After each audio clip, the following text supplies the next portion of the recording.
Hi, I'm Kristina Dennis, and you are listening to the Recovered Life Show. Every week, we bring you a Recovered Life discussion all about setting healthy boundaries and how codependency could be keeping you from living your best recovered life. Remember, addiction is a life-threatening condition, and the information in this discussion is provided as a resource only and is not to be used or relied on for any diagnostic or treatment purposes. This is not a substitute when professional diagnosis or treatment is needed. Now let's jump into the discussion. So, hi, I'm Kristina Dennis. I am a recovery coach who specializes in breaking codependent patterns, and you are in the Recovered Life discussion, setting healthy boundaries. So, I really appreciate you coming. And I thought today, first I'll just put it out there. If anybody wants to help me mod, my co-mod is not able to make it today. And so if anybody's in a position where they would come up and just hold the green badge mod button in case things get a little hairy, which doesn't appear that they will, you are invited. And that is awesome because I am always worried that I'm going to break down a room. Thank you so much, Lacey. I will not make it too tough on you, but I absolutely appreciate it.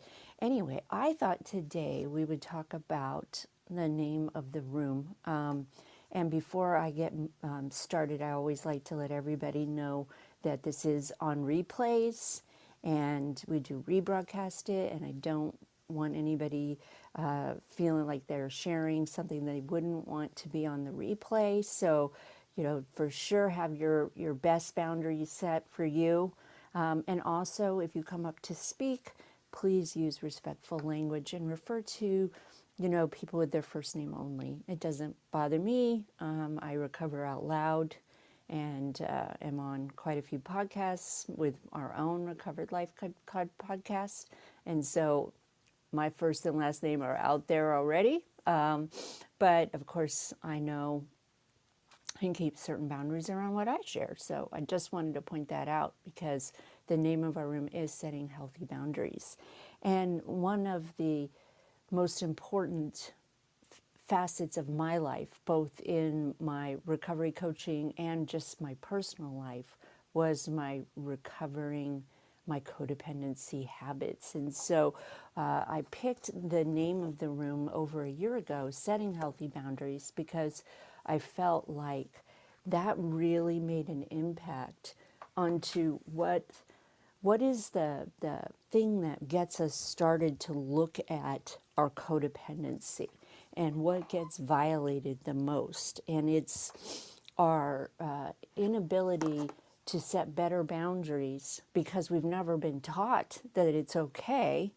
And it is, the world's reaction.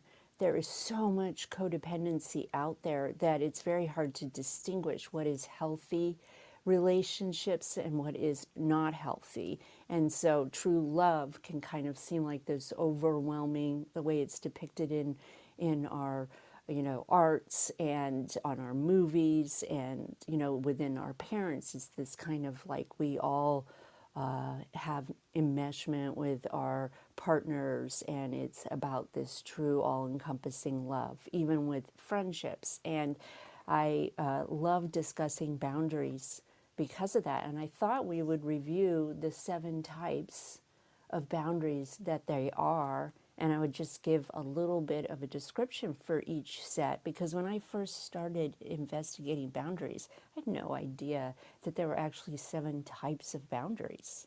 I had never thought of it. Boundaries are something that we often don't, show up in our adulthood or through our addiction thinking about. We don't think about the fact that we need better boundaries around people until we kind of walk through that addiction phase first to, if it's chemicals or food, and we start seeing, there are a lot of pain points within my relationship and within my life.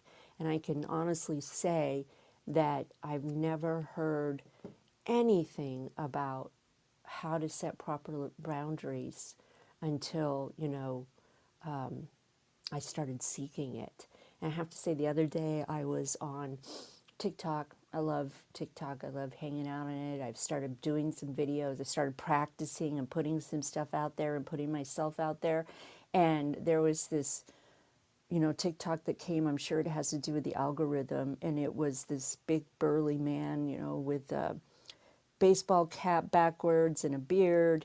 And he said, you know, phrases I taught my daughter to use on how to set boundaries, and it was amazing. It was amazing what this father shared. No means no, but he went into it. It's not okay for you to do this. I'm going to leave now.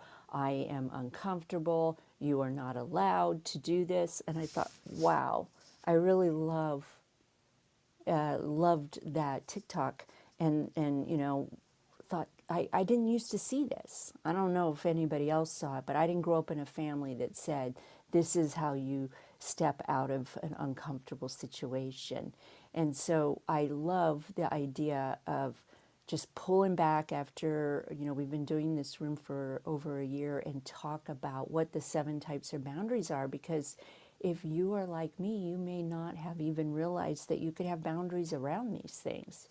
And so the first type of boundary is physical. And I think this one we kind of understand, but we still get mixed messages as we are raised in these dysfunctional homes, where it's physical. Touch is what it refers to. It's who, what, where, and when somebody is allowed to touch us.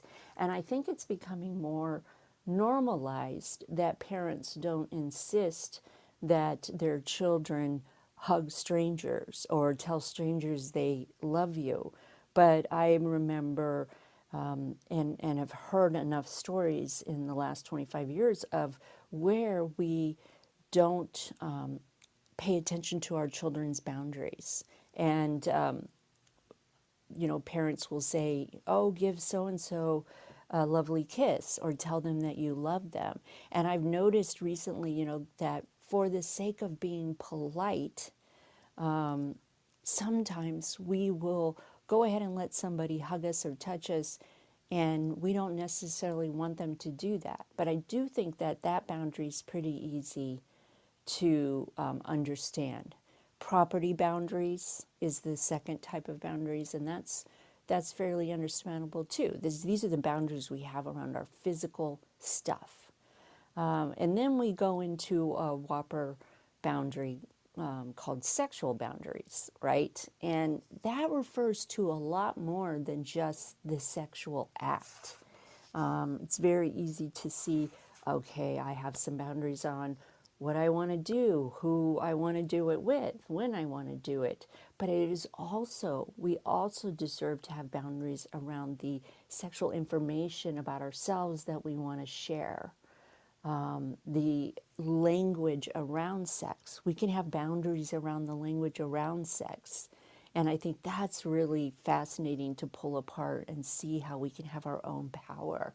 I remember watching a really popular Sons of Anarchy series, and the language was very crass around anatomy. And I can seriously say that at first I was cringing, and by the time I had watched the whole series, I was even using that word. And I thought, wow, it's so easy to see your boundaries kind of dissolve. Jokes that are funny. We get to decide what we think about sexual jokes or jokes around sex, whether they are funny. And I think that that's a really, like, we could have an entire show around sexual boundaries. And in fact, we have in many of my rooms when we talk about co-sex addiction and the role that sex plays within relationships. So that's something for everybody, I hope, to think about. Emotional relational boundaries. Now, this is the big one for me. And what those boundaries have to do is how I want to feel. Those boundaries are around how I want to feel and how others want to feel. They also are are a way to demonstrate respect for our own personhood and the other's personhood. This has to do with how we care for others and letting them have their own emotional response. Whew. And those of you who've been in this room many times or are familiar with codependency recovery, that is a difficult one for me and was for many years, because I felt like if I could be responsible for your emotional response, or I really thought I had to be, then that was the only way I could keep myself safe, was to make you happy. The number that, like, to really think about setting your own boundaries around it, it looks like not taking responsibility for others' emotions. And I'd love for people to come up and share. I mean, we can stop at every one of these and talk about them, or if you have experiences around them, because we're kind of getting into some of the ones that I think we don't necessarily know that we have permission to set boundaries around these things. So I'd love for feedback. That's just raise your hand, and Lacey or myself will bring you up. And in the meantime, I'm going to talk about the last three boundaries. So far, just to recap, we've had physical boundaries, property boundaries, sexual boundaries, and emotional slash relational boundaries. Intellectual boundaries. This is a very interesting thought. And I think that before I studied the art of boundaries and setting healthy boundaries, I think I thought intellectual and emotional were the same. And they explained in this one book that I've read, and maybe I can put it in the chat, called Unfuck Your Boundaries. This very, schooled and PhD therapist talks a lot about the differences between boundaries, and if you are interested, they have a really affordable workbook too. If you want to peel back and spend some time working on your boundaries, that's a great resource for you to start. Intellectual boundaries are around ideas, thoughts, beliefs. Our ideas, thoughts, and beliefs, and how they are respected. They also pertain to access to information and opportunities to learn. They're separate from emotional boundaries, because someone can respect your intellect and still treat you very badly. And I thought that was really interesting to think about. Like, I know a lot of people, not personally, but seen, like, wow, that person is incredibly smart, somebody who's maybe in the zeitgeist, but I really don't care for who they are emotionally. And that certainly has been the case with some of our greatest technology, for me to see, oh wow, they are very, very bright, they are very smart, I totally respect their intellect, but I don't know if I can, if I'm going to gel with who they are emotionally. Spiritual boundaries, I think that's something that we get to deal with on a daily basis, that's maybe more in our toolkit. And spiritual boundaries have to do with all about our beliefs and how we practice spirituality and how we choose to share that belief. It's different from intellectual beliefs, because spirituality is about our human experience, and our purpose to belong. It also is about ourselves in relation to something that is bigger than just other people. And then the last kind of accepted boundary is time boundaries.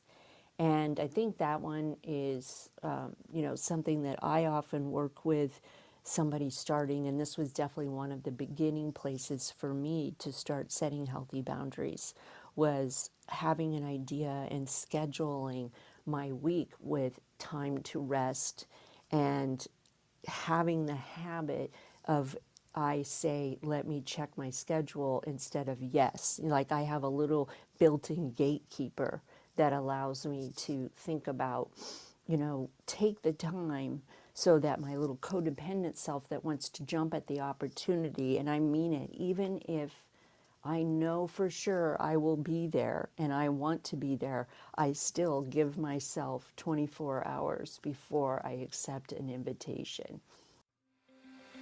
If you are newly sober, trying to get sober, or you've been sober for decades and are looking to take your sobriety to the next level, the Recovery Breakthrough 6-week transformation concierge coaching program might be right for you. Have Damon Frank and Kristina Dennis build a custom roadmap to get you on the path to getting what you really need. Receive hands-on concierge coaching and stay focused and productive with our daily check-ins. If you're ready to experience your recovery breakthrough and start the journey towards the transformation you deserve, book a free Get to Know You call today and find out what is possible in your recovery. To find out more about Recovery Breakthrough and to book your free call, go to recoveredlife.us. That's recoveredlife.us.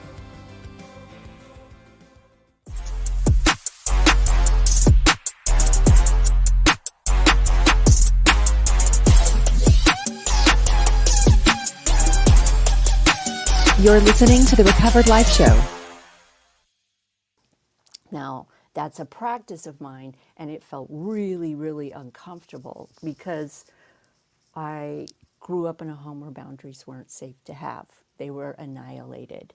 And in order for me to feel like I had some kind of safety or that I could fit in, I learned to not think about my boundaries. And that taught me a certain style of relationship that wasn't healthy, and it didn't allow me to be seen. And so I would love to, at this point, and Lacey, you were so kind to come up and co-mod, but just to open up the room to see how people feel about either the information or how they're doing with setting their own boundaries. While we're waiting for someone to come up, I can ask you a Please. question, because something came to mind for me as you were speaking through this, and especially as you opened the conversation, I thought, what about, and I even wrote this down, like boundaries with myself, because that's something that I'm still, like, in terms of not overextending, unprompted, unsolicited, but I find that I overextend, and then I get into a real danger zone with myself, energy wise, emotion wise, everything. So in terms of figuring out healthy boundaries within yourself that have nothing to do with anyone else, do you have any tips or Yes. thoughts on that? Yes. First of all, recognizing that you are overwhelmed is amazing. And I think it's important for you to kind of see, oh my gosh, I finally figured out the source. Because at least for me, I didn't realize that it was that it was my lack of boundaries with myself until a few years in. And so I'm really happy to hear you say, I recognize this is something with me, that this is unsolicited. And I think that there's multiple ways that you can address it. First of all, instilling that little habit of training your brain to say, let me check before yes. The way that started working for me is that I really started setting a standard for myself of honesty. And I started practicing with people that I knew, and that I knew would give me the right reaction.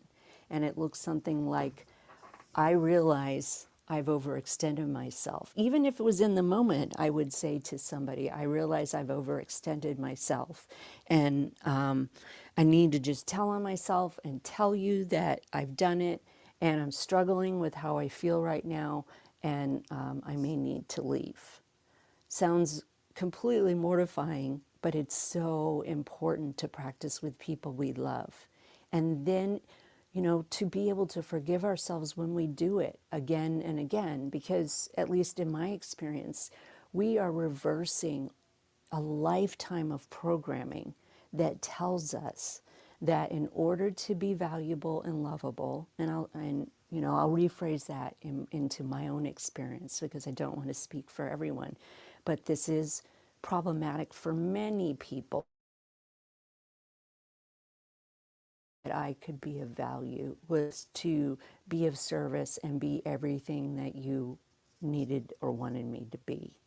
That was the way that I ensured that I had value. But of course, it was lose-lose because I didn't have a sense of self, and I would become resentful and angry about these behaviors that I chose.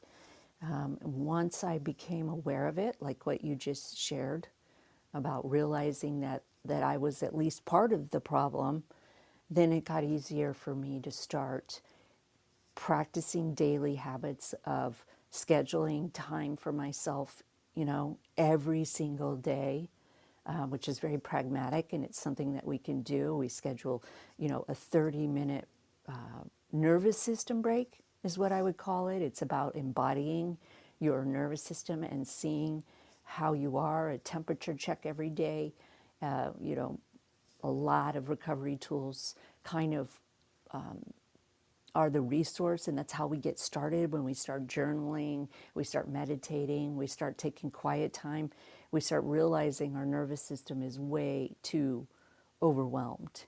And so it's important to be gentle, to practice with gentle people, to be proactive in scheduling time for yourself, and to eventually start seeking the source of these belief systems. And it's so important to have, I think probably the most important thing is to have a group of people around you that are doing the same, that are practicing and working toward this kind of life. And that way you can go to them, because most of the world is set up in a dominator model.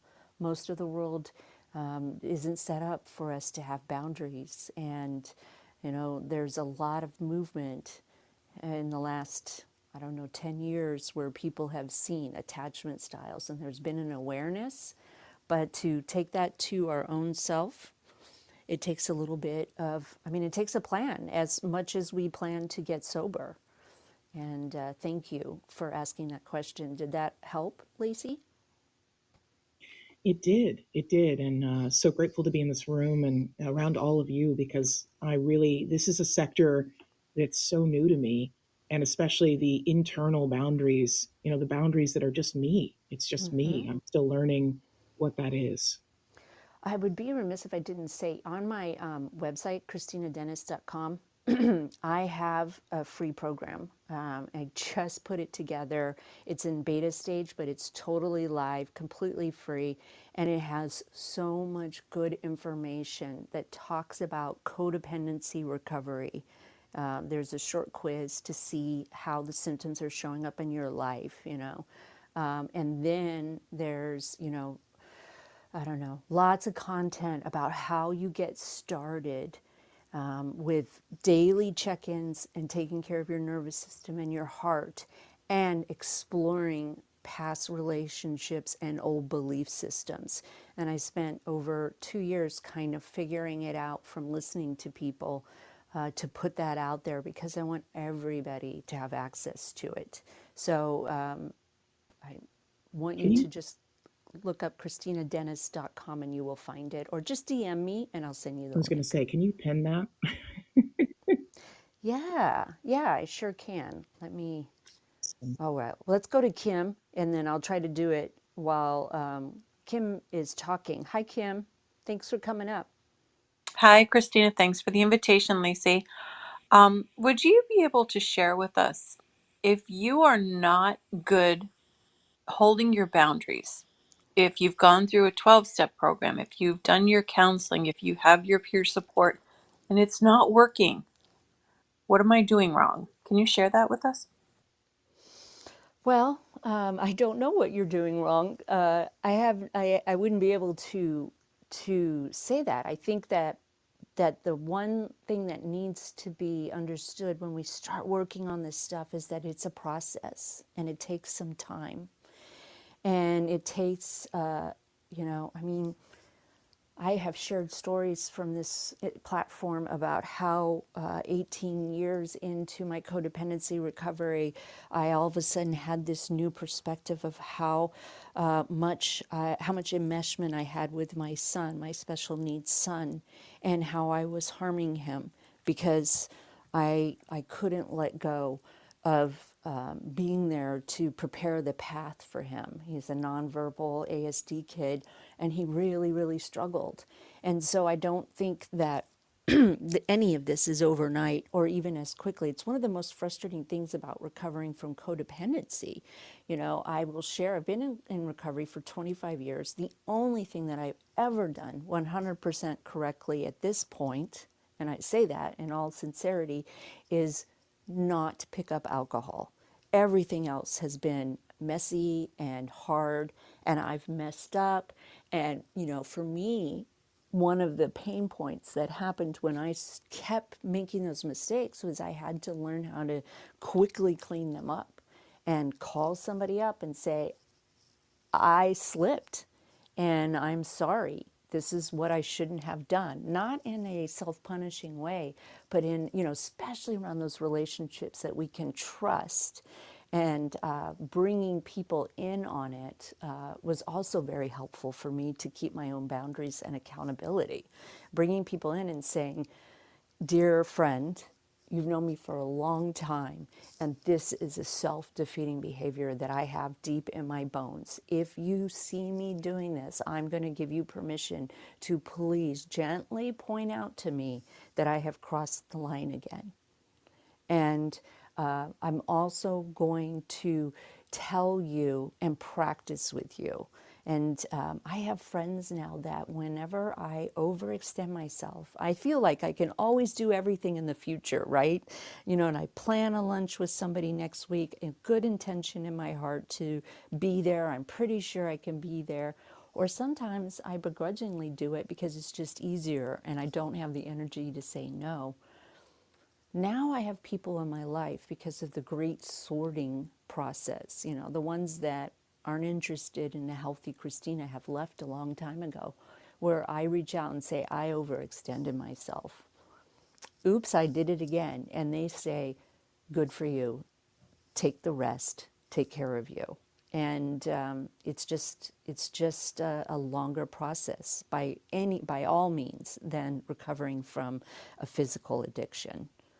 I think one of the hardest detoxes I ever had was in double ditch sobriety and recovery from codependency when I walked away from a love addiction.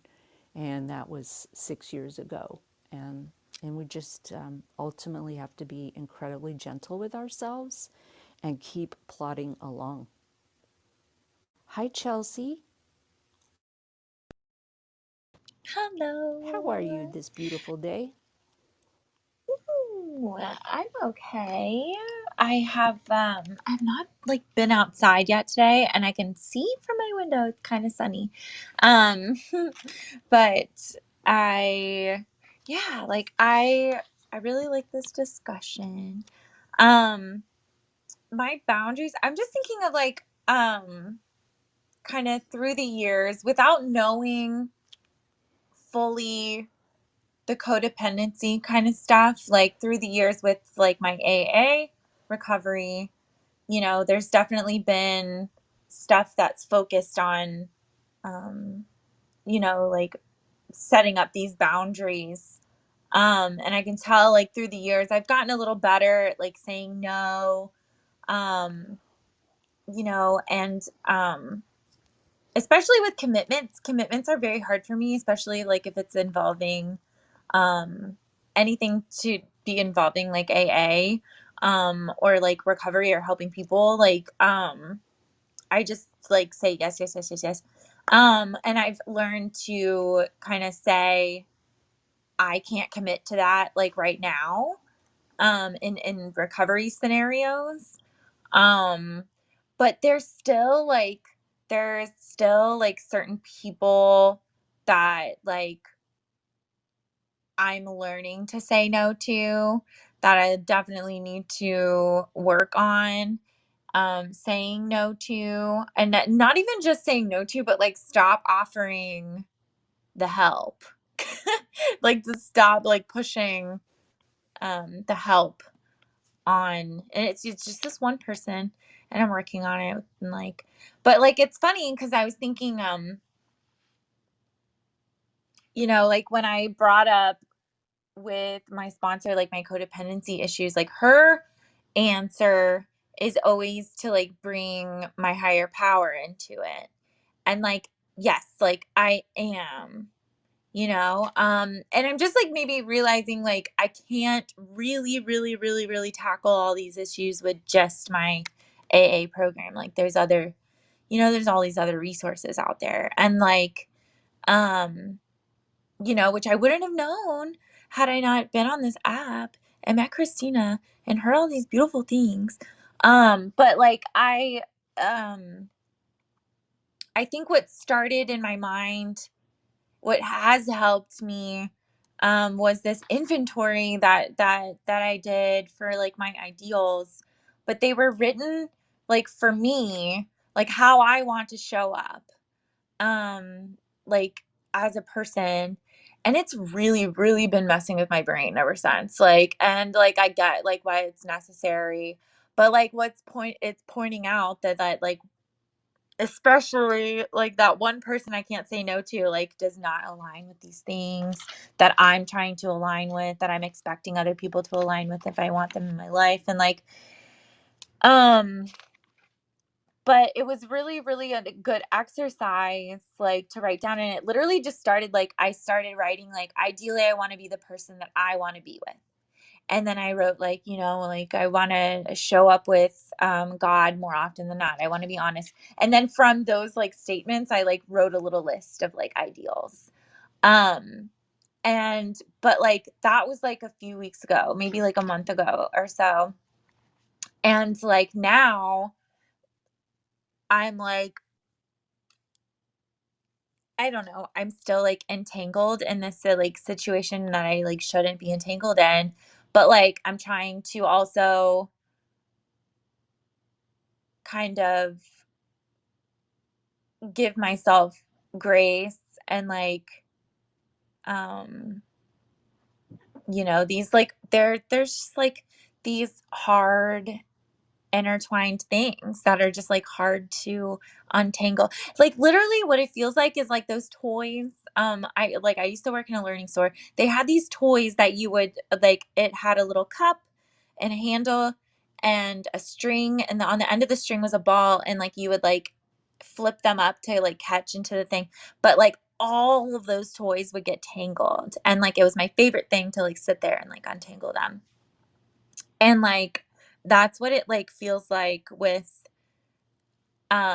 these like codependency like little things that seem to crop up, and like the boundaries and like this and that. It's like each little thing that I learn, that I like take the suggestion on and then stick with it, like where it comes to boundaries, because I can put up the boundaries, but like sticking with it is like my big issue.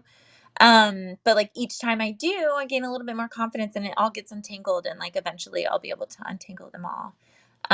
But yeah, I've rambled, but I just appreciate this conversation, and I appreciate you. So thank you.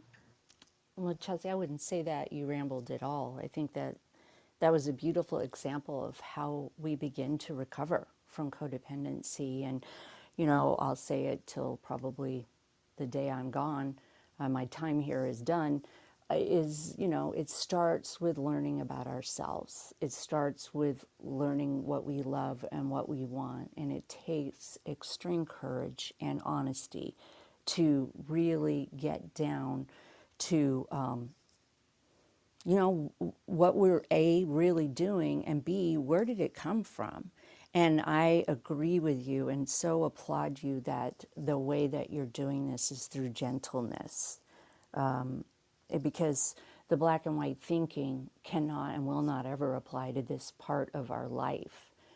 For me, every time I exchanged one relationship for another, and I'm talking about romantic, it got a little bit better. I got more information about what worked, and it went from, controlling, abusive, narcissistic person to self-absorbed and wanting to stay in what made them feel safe, and I did get better. And what's interesting, I think it's kind of I don't know, very interesting that it has happened in my life, and someone told me it would. Eventually, as I continued to reinforce my boundaries with myself and with people that were safe, a lot less of the other kind of people, the one that are committed to, self-destruction, they stopped coming around a lot less. Like I would learn a spiritual lesson that, this person was brought into my life to help me learn. And once I was done with it, eventually less and less people came for me to learn the lesson. And so I tried to always look at my history in the past as not bad or wrong or making bad choices. I tried to be kind to myself and say, every single relationship was successful because I learned from it and I did something from it, and I learned a little more piece, one more piece about myself. And I can be really, really grateful to these partners for showing me that I had this area and this need to grow. And now, a lot of the time, not all of the time, a lot of the time, I belong to myself and I don't need other people to, validate me. But it's still there sometimes. I mean, these are belief systems that happen very early on. And it takes time to kind of, like you said, untangle them. So I really appreciate you coming and sharing and just admire your commitment to continuing to recover. It's really a beautiful sight. And I know we have Laura next, and I love Coach Laura's information. She's a brilliant woman. She's shared here before, so thank you for coming. But real quick, before I go to you, I just want to reset the room. So if you want to come up and share something, we're talking about boundaries today. We're talking about the ones that we struggle with and our own experience. And if you have questions or just want to share, we can and do recover together, as my good friend Brian says. And you're welcome to come up. All right, Laura, how are you today? So happy to see you. Thank you, Christina. And I definitely appreciate all the beautiful rooms that you create here on Clubhouse. So educational to all of us. And, just talking about setting healthy boundaries, for me as a survivor to thriver of narcissistic abuse, sexually abused as a child, grew up in domestic violence, and then married into domestic violence and endured much, much, much pain for many, many years. There's a lot of great gems that you guys all dropped, and it kind of just like it takes all of it just to like when it comes to creating healthy boundaries and things like that.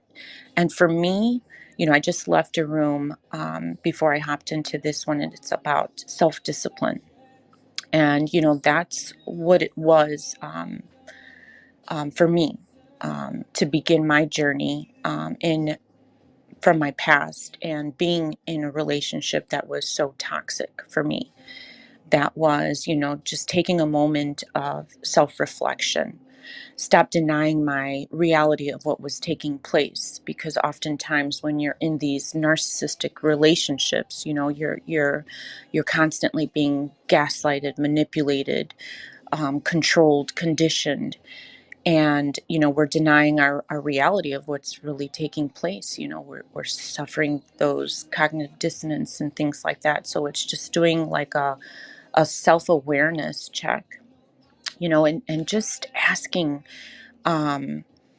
yourself, is when you're going through this journey, and being in these toxic relationships, connecting with yourself. Are you feeling when you're going through something, does something feel off? Take a moment to pause and connect with your intuition. stop saying yes. A lot of times, when people are in toxic relationships or you're being trauma bonded and stuff like that, you have a tendency of always putting the narcissistic person, their needs before yourself. Stop minimizing your feelings and what you're going through. Ask yourself questions. Are you growing in this relationship? Are you struggling? Are you happy? you know um or are you happy being single if you left the relationship? And then just checking in with yourself. How's your mental health? Are you feeling great and in control, or are you feeling a mess? And these are just some of the things that I love to just educate, and strategies to give to the clients that I work with, because there are things that I had to go through in my own journey. And then just after that is just feeling good about yourself, going through the emotions as well, but then just ending off with words of affirmation, and hopefully you sticking strong to your boundaries, and setting boundaries, because a lot of times, when you're in these relationships, your self-esteem goes down, and there's just a lot of stuff that a lot of people can go through. So it's all about staying strong to your boundaries, setting them, and again, not just for the individual, but also for yourself. Doing a self-reflection check in how you're doing. So thank you for allowing me to speak a little bit, Christina. I appreciate your rooms. Thank you. And, I'm really glad that thank you for sharing your personal story and discussing it, because I think I would be remiss if I didn't talk about the dangers of codependency. Often, those of us in recovery, we understand the dangers of drinking alcoholically, and we definitely know that it saves our life, but we don't always think about the fact that our codependency is killing us. And for sure, there are abusive, scary relationships out there. And everything that you shared absolutely needs to be addressed. When we talk about on how to set healthy boundaries, and I kind of think these are like luxury conversations where we can talk about, really having a difference, and knowing where we end and somebody begins, but sharing about that really ugly side and the scary side. And I think you bring up so many good points about self-esteem and cognitive dissonance and the ugly side of gaslighting.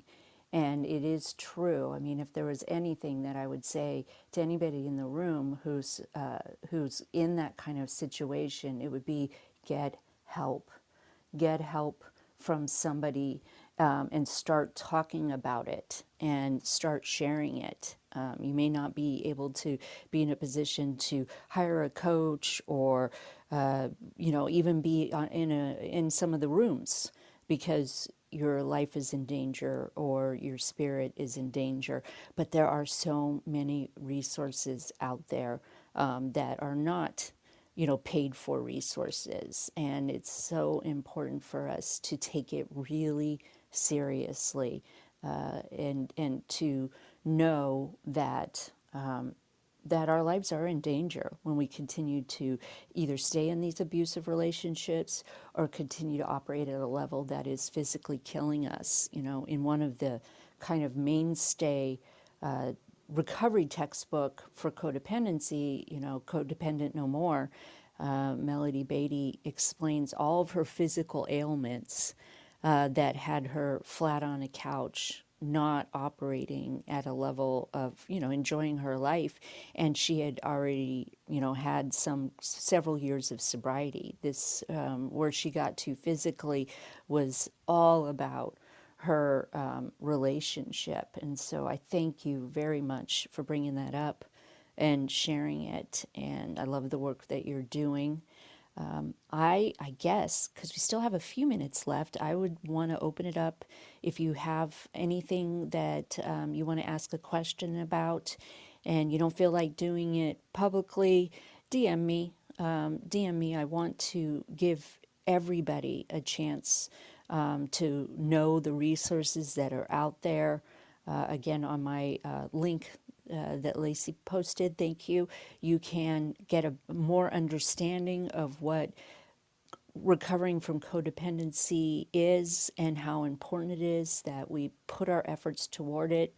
I would say that that in my case, I treated my codependency with alcoholism and it's acting out sexually and food addiction and compulsive debting, and it all really came down to this basis of all my relationships being handled in codependent way. And that might sound drastic, but it truly ended up being my story. And when I got physically sober from alcohol, I was introduced to codependency recovery, and I would not have maintained my sobriety if I had not started working on this. So thank you, everybody.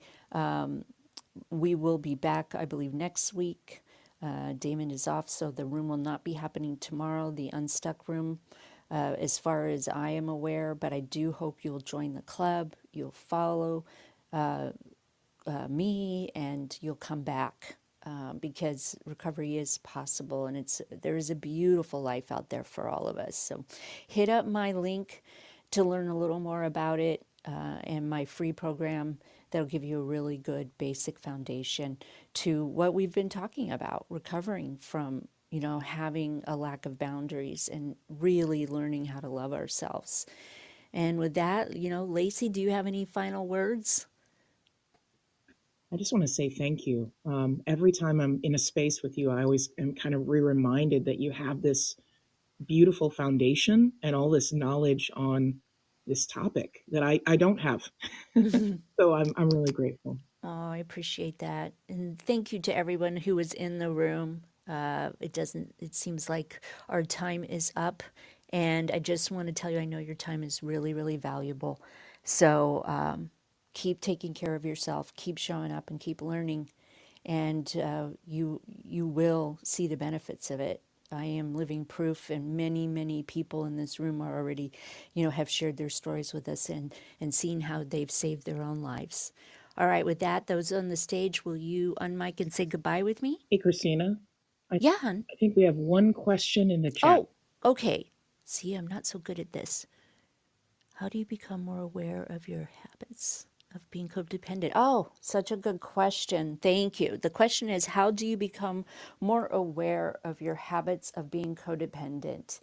Well, on my website, there's a really good set of information in that introductory program that will show you some of the things that explain what codependency is. The actual term was absolutely developed by AA as a way to refer to the partners of people who were addicted to substances. And what they noticed was there was a pattern for the partner to be incredibly invested in that person either getting well or staying sick. There was a dependence, an unhealthy dependence.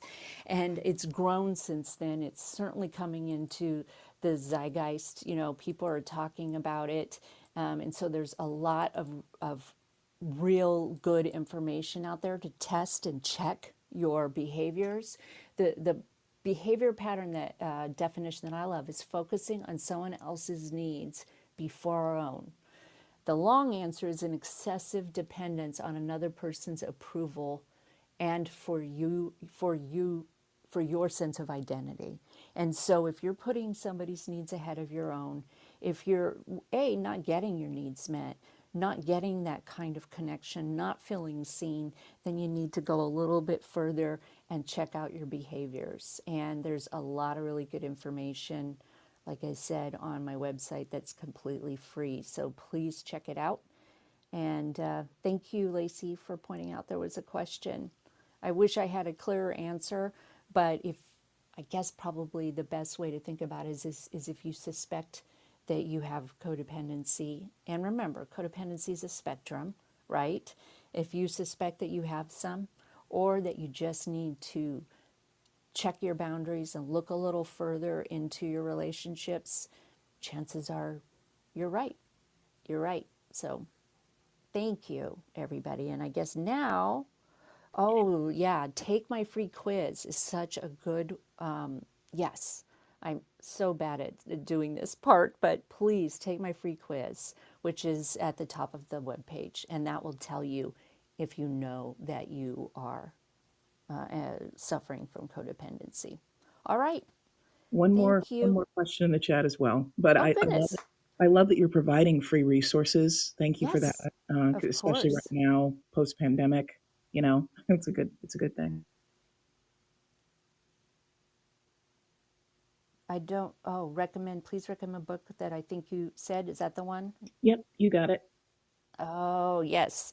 Well, of course, I have looked at a lot of books, and really, really the information that's on my website is a really good resource to start seeing it and seeing where it came from. In addition to that, we call them the melodies.